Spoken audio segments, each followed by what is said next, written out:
afternoon. We are currently in Port Perry, Ontario, and today the Durdi Bayramov Art Foundation begins its exhibition here at the Scugog Memorial Public Library.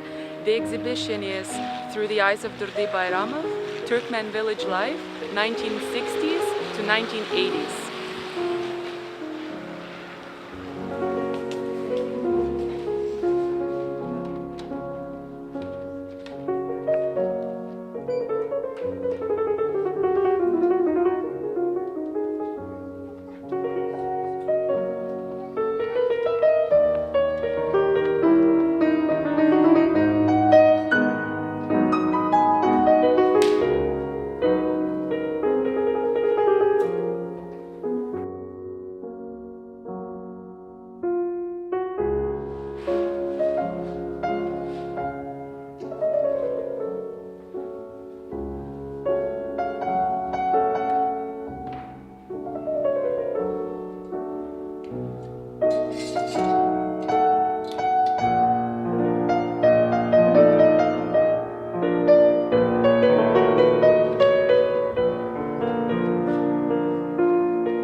We have finished the installation of our exhibit here at the Scugog Memorial Public Library, and we welcome the people of Port Perry and hope that they enjoy this exhibit.